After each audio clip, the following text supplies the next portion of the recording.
Hey guys, Brad Rue, Action Financial Strategies. Today we're going to handle 4 questions about your financial future that maybe you haven't been asking yourself lately. Stay tuned.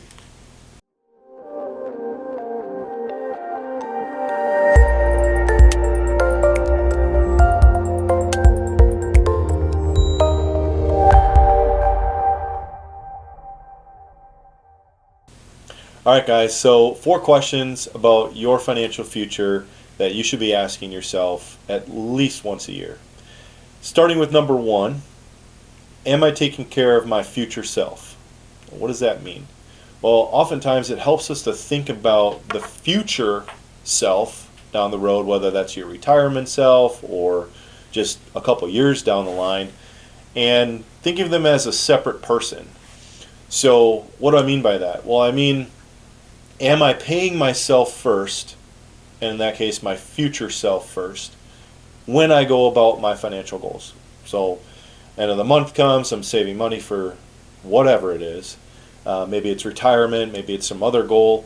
And am I putting money into those buckets first, or is it all going to things I want to buy now, I want to pay for today?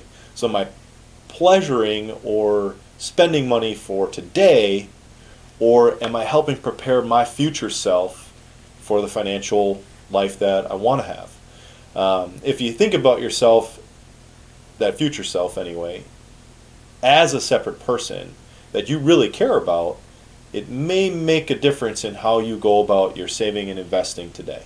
So that's number 1. Number 2, what goals do I have for all the specific buckets that I'm putting money into? So you might have money going into 401ks or other retirement plans at work. You might have money going into a savings account or a checking account, or maybe just arbitrarily going wherever. And I challenge you to kind of ask yourself about each one of these accounts, what is my goal for the money? Is my goal to simply have it be an emergency account where I know, okay, I need to make sure the money's there if something happens? I just was talking to my wife about this the other day, and we want to make sure that we have money set aside so if all of a sudden one of our vehicles goes under, we can comfortably pull from our emergency fund and use that for that purchase.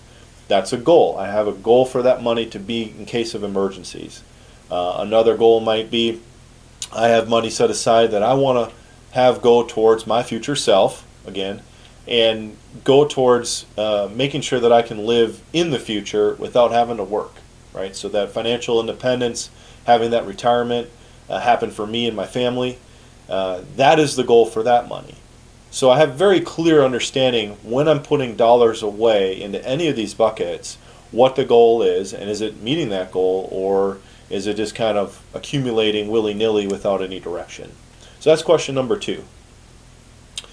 Question 3 is an interesting one, and I want to make sure we're talking a little bit about the psychology when it comes to finances, and that is, are the goals I have for the future the same for everyone in my house? I'll say that again.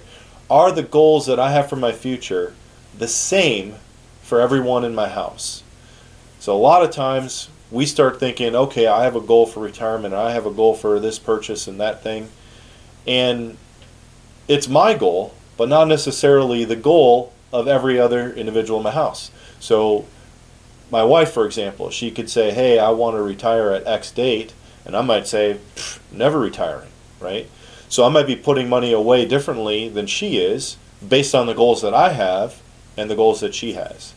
And how that can really kind of cause from some friction is if, A, there's no communication around that, and you're both putting money away towards your own idea of the future, your own goals, and it's incongruent with the other people in your house. And that can cause some frustration, right? Well, why are you putting money over there? We should be putting money over here, and so on. Why are you spending money that way? We should be saving it over here or spending it over here. And that causes a lot of friction, and also causes some paralyzation when it comes to people getting together and talking about their finances in a healthy way.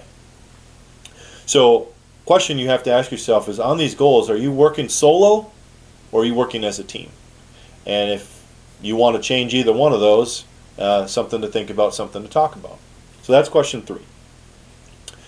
And this last one also is in that same psychonomic headspace, and that is, if I have a disagreement about money, and this is typically with a significant other, how do I proceed and move forward?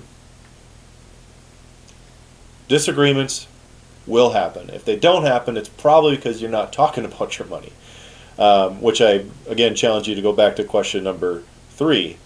But maybe you just are going to go it alone, right? If you disagree on how things should be for your goals and or how things should be spent, maybe you just decide to go it alone. Or maybe one of you is compromising on, what to do with that money. Maybe you have a kitchen remodel that you're working on, and you have some money over here that you could spend on it, or maybe you could borrow some money from the bank, or you're getting some money as a gift, and you're just kind of confused as to maybe what to do in order to get this project done. And one spouse might have one idea, and another spouse might have a different idea. How do you come together with a solution that works for both of you? Well, a lot of times it's just talking about it. But at the same time, maybe consulting with someone in the financial space that can walk you through the math, perhaps, on every decision or option you have, and then deciding what works best for you and your family. So, again, there's 4 main questions I want you to ask yourself as we roll out the rest of this year. And that is, am I taking care of the future self and the future I want to be and have? What are the goals for each bucket of money I have? It could be your savings account, your checking account, your money at work, retirement, and so on. Are there goals for each one? And if not, make one and align it with your goals. And then number 3, are the goals I have for my future the same for everybody in my house? And if not, can that be changed and worked on? And lastly, if I have a disagreement about money, how do we move forward? How do we proceed together in harmony instead of disharmony? Thank you for tuning in. See you on the next video.